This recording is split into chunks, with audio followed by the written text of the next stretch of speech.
Hey everybody, Ed here with the Digital Digest, and today I'm taking a look at the Archos 101 Internet tablet, yet another Android tablet from Archos, the French PMP manufacturer. Previously I had reviewed the Archos 70, which is a 7-inch capacitive Archos Android tablet, also running 2.1, much like this 101 out of the box. Key differences between the two devices are price point and size. Otherwise, tech specs are pretty much identical. So let me just run down exactly what the differences are. Besides being a 10.1-inch 1024 by 600 screen as opposed to the Archos 70's 800 by 480 screen, it also has a USB host port, a traditional one, unlike the Archos 70, which was lacking that. So that's a little bit of an advantage, but this is a bigger device, so it should have at least one additional perk beyond a little more real estate for the screen. Also, I want to point out the viewing angles on this screen are slightly inferior to that of the 70. I'm not sure exactly why. I don't think it has to do with pixel density.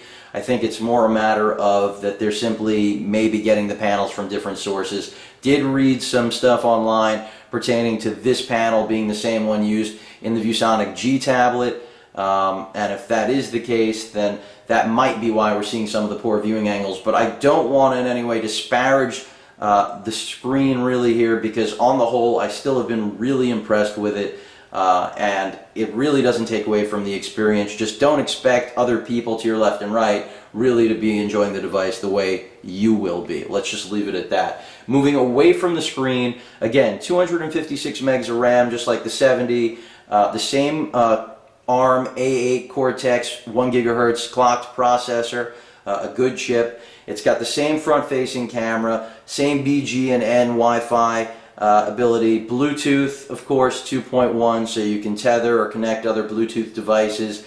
And of course, the key hope here is to get that 2.2 on here, which again, Archos still hasn't delivered on, but hopefully we'll see it soon, because that really should unlock the potential of this device. Now, let's get into the actual product itself. As you can see, I've got Engadget up here. I have to say I have noticed that the Wi-Fi, even though they have the same internal specs, has been responding a little bit better. I'm getting a stronger signal out of this. I think that probably has more to do with the fact that the design internally probably is playing a larger factor in that than the actual internal, since they are identical.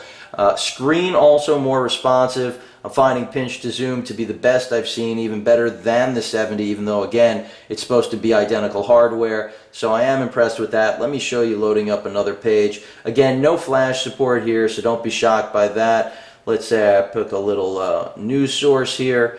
Not that CNN is my favorite, but you know, a popular one I guess for some. Loads up pretty quickly. Again, we will be missing some flash content, but as you can see, really responsive, working well, pinch to zoom, looks good.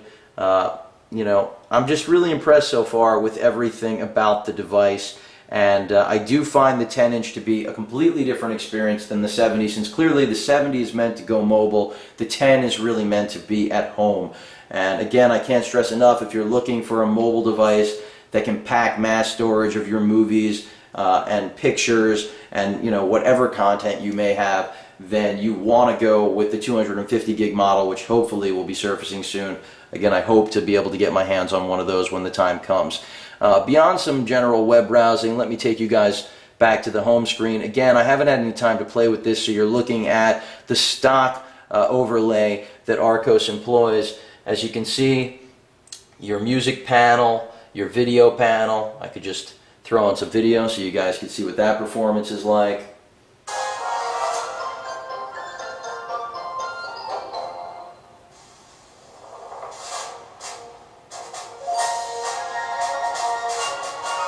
And so enough of that. As you can see, it pretty much will just bring up on-screen controls. A little bit of lag there, but that resolved itself pretty much. That should take us home. And I mean, so far I'm pretty impressed. Again, I'm not running anything on here yet to control task management, so if you see any lag, that might be to blame. But everything all in all looks really good here so far out of the box. Last thing I want to show you guys, show you Aldico for a second, just as an e-reader. Again, you're going to want to use this in portrait, not landscape, which I'm not even going to demonstrate here, but if I just were to open up a book just so you guys see loading time, you know, it's pretty good. I have this set to the night mode again. If you noticed also, the keyboard that's been coming up on screen is not the Swift key. Again, I have not had time to install or customize this tablet, as I did just receive it today.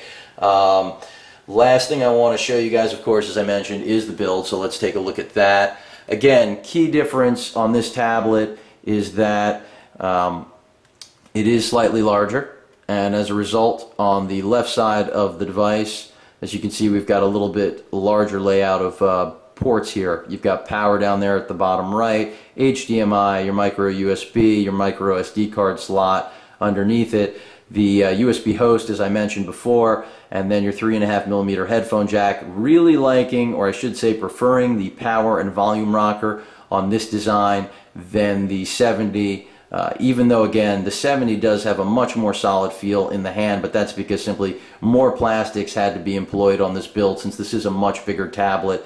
On the back, as you can see, we've got the two stereo speakers.